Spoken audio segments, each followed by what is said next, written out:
Hey everybody, Matt here. As you can probably tell, I'm pretty bummed out. I recorded a video, or started to record the process of a video regarding installing an IPS display in a GBA. But due to technical difficulties, by which I mean those files were deleted, that video can't exist for now, which is fine. I can make more GBAs in the future, no big deal. So I was pretty bummed out. Spoke to a couple friends about it, and then my buddy Ivan hit me up and he was like, well, I got some Joy-Cons if you want to fix those that are experiencing some drift, because it's just a thing that Joy-Cons do, which we all know at this point. So he gave me 6 Joy-Cons, and out of those 6 I only had to fix 3 of them with drift issues, and the other ones were able to be slightly corrected with some firmware updates, which is also a very important part of fixing the Joy-Con drift according to Nintendo. So when life hands you lemons, what do you do? So I created this video. This is specifically for fixing Joy-Con drift, which is essentially just replacing the faulty part. These parts are super cheap. They're less than $2 a piece per stick. So this little piece that causes all that trouble is only $2, and you need 2 different types of screwdrivers to get in here and replace it yourself. So in this video, I'm going to show you how to do just that. Also, real quick, before we get into the video, I chose to use a microphone connected directly to my camera, so you probably hear a lot of outside noise like cars passing by, sirens, honking, all that sort of thing. I live in the city, you know, what can I say? Alright, we're gonna start on the left Joy-Con. You need a tri-wing screwdriver. We're gonna take out these 4.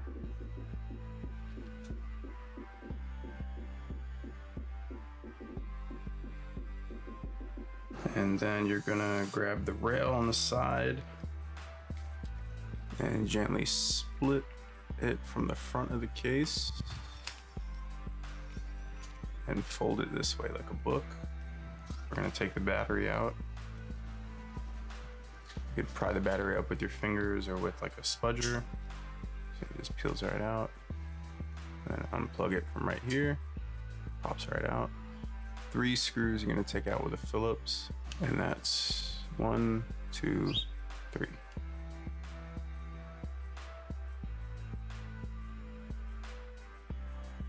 Then this whole piece just lifts right out.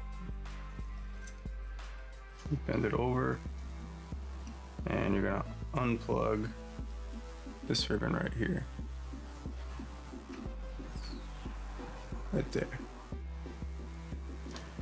Technically, you don't have to unplug it, or this one for that matter, but to be careful, you could unplug these 2, here, and then this 3rd one. The main one to unplug is this one here, so you can get a tighter shot. Well, probably not. I don't want the ribbons to dangle. This one here has to come out. In order to move it out of the way, this is the minus button on this side, so this has to peel up so you can undo this screw and this screw freely. And then the Joy-Con is this port here on the side. So we're gonna unplug that one. I'm flipping a little black connector up. And I'm gonna unplug this one too. The gray one right here for that minus button.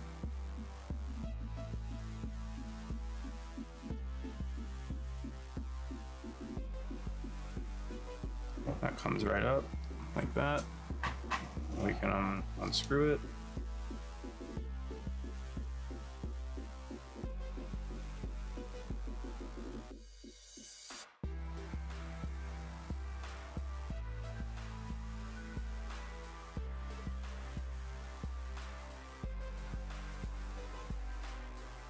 Since the Joy-Con one is already popped up, you can go ahead and just pull that right out.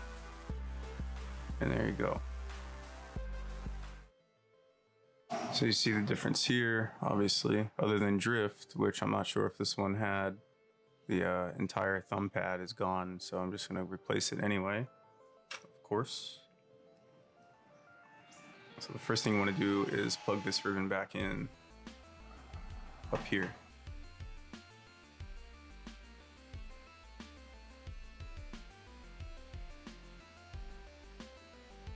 Pretty tricky to do.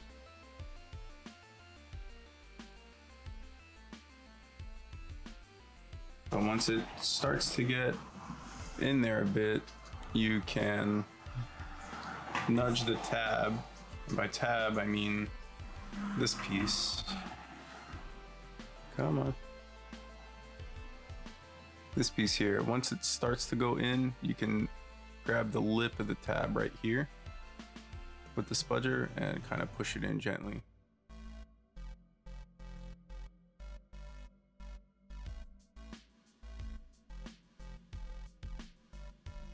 So that is in there, and then you just close the black tab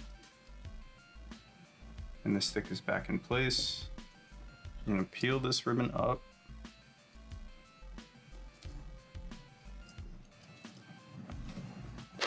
Pull that off.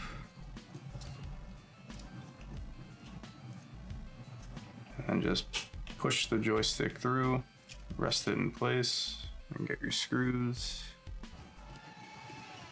And just put the screws back, and then everything is in reverse.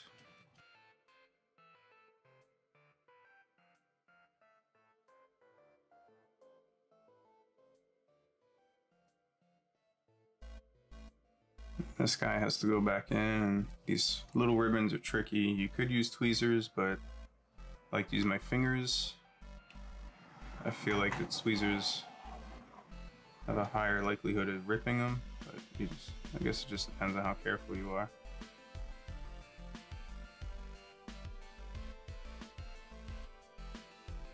I'm trying my best not to lift the Joy-Cons up because I don't want these other ribbons to dangle.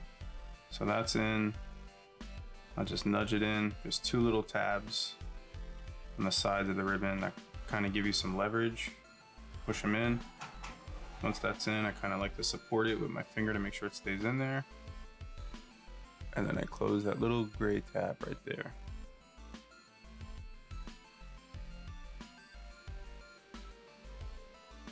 And that's that. Now everything is just putting it back together. And this is, of course, the quick method to not unplug any of these other ribbons. If you unplug these other ribbons, you can, of course, freely pick up the rest of the Joy-Con and do whatever you gotta do. So this goes in like so. Also, you have to be careful of the trigger or the bumper button, because that likes to pop out occasionally. All right, so that's in. You feel it nice and firm when it's in there. And we can get these little tiny Phillips screws back in place.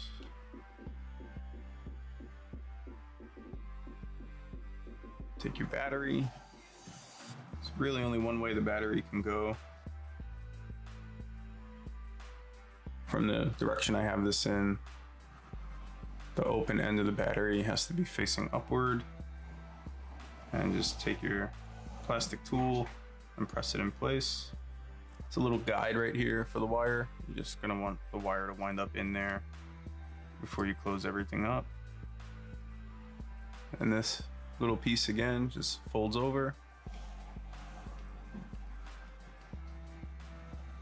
And you have to kind of guide the rail back inside the shell like that.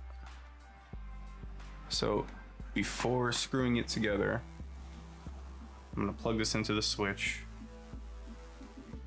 and I'm pretty sure the battery's dead, but I'm gonna plug this into the switch and do a firmware update if there's one available.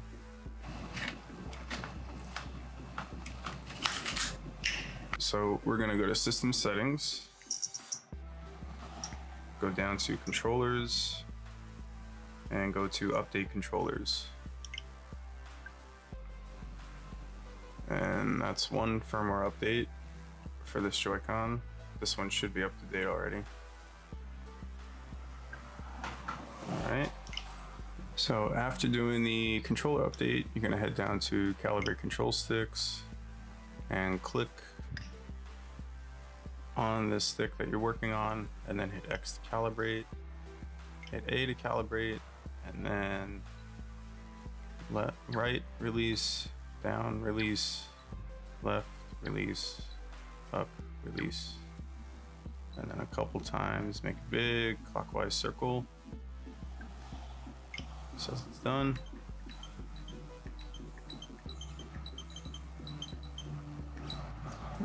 Go around, test it out.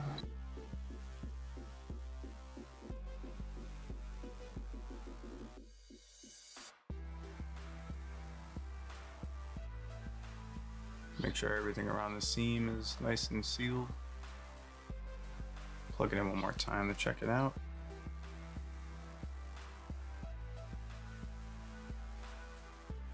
All set.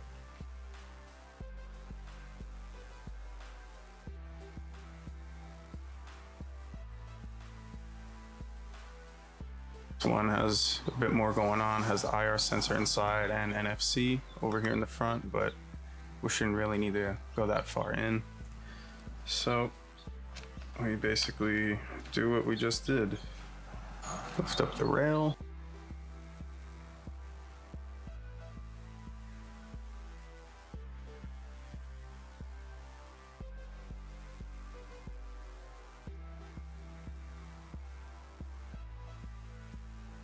And you see right away, IR sensor down here.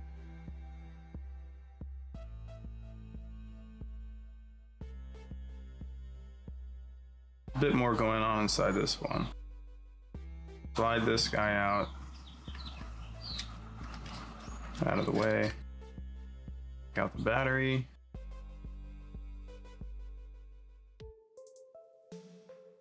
Peel right up, stickiness comes off. Pull the battery out.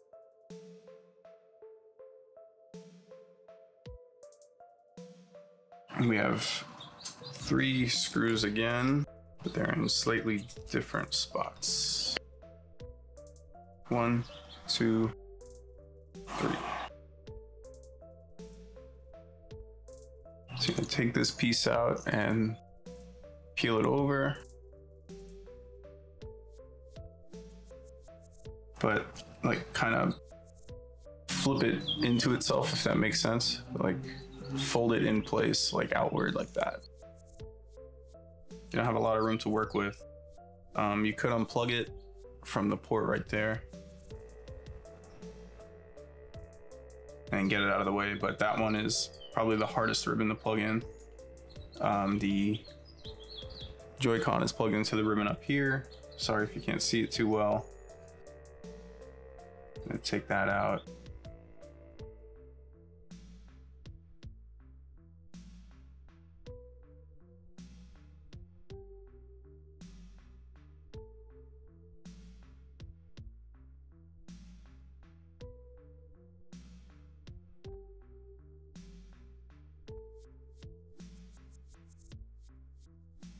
And again, try not to make the ribbons dangle too much. And it just comes right out.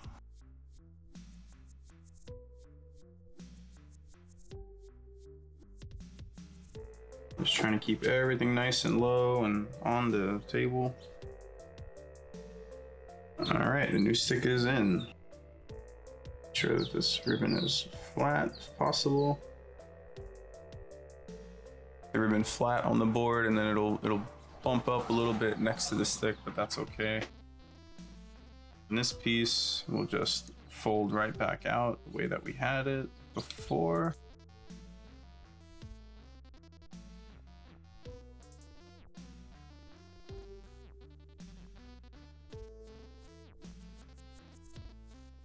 The adhesive that's there should still do its thing.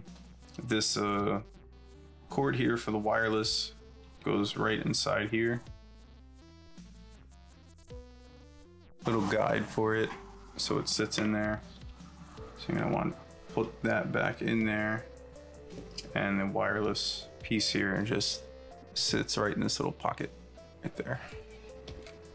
And then I like to use my spudger to fit everything in there possible.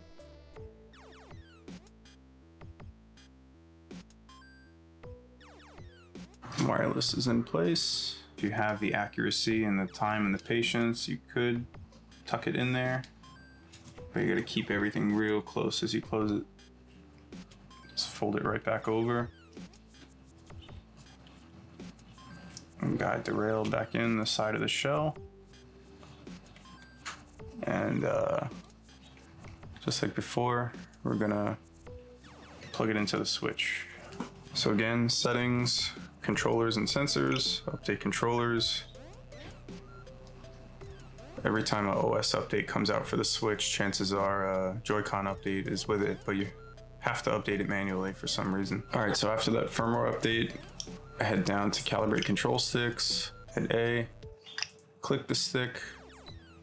Looks like it's centered, but we'll recalibrate anyway. Hit X, hit A to calibrate, and same as before.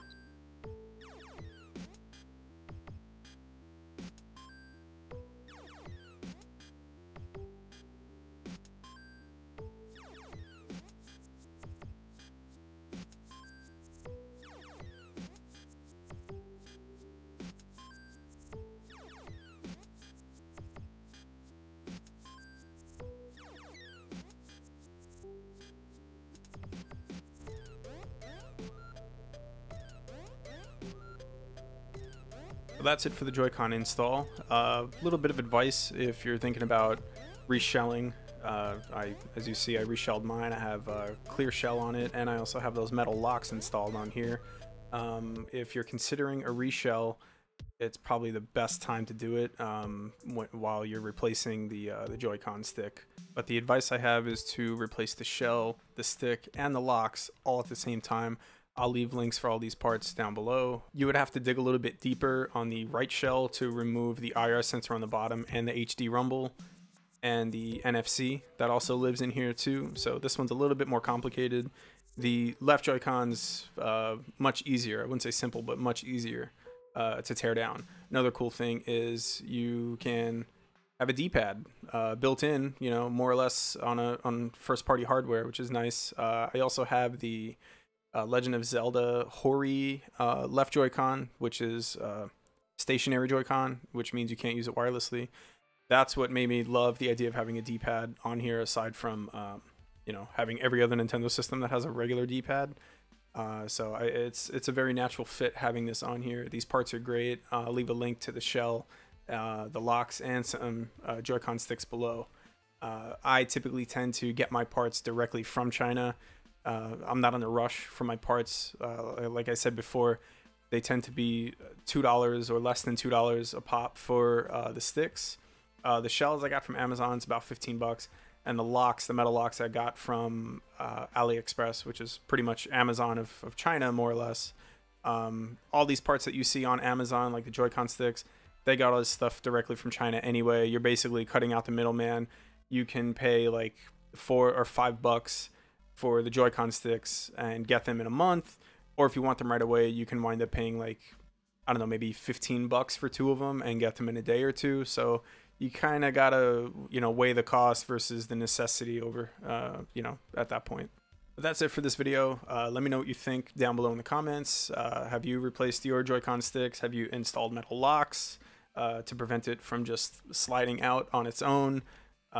That seems to be a pretty big issue with a lot of people that I know too, and I've installed a lot of those at this point as well. But yeah, let me know. Have you replaced your stick, locks, or done an entire reshell? What color did you go with? I'm a 90s kid, so I naturally went with clear stuff. I've seen the Atomic Purple one, and that was pretty tempting too. And also the N64, like jungle green N64 colored shell. That one's pretty awesome too. So I hope you enjoyed the video. Catch you next time. Maybe the next one will be the unsuccessful turned into a successful GBA IPS display mod install, but we'll see. I also have a couple of other ideas for cleaning old systems, like a PS3, PS4, not too old, but I have a couple of ideas floating around like that. So anyway, stay safe, take care, and I'll catch you in the next one. Oh, right. Peace.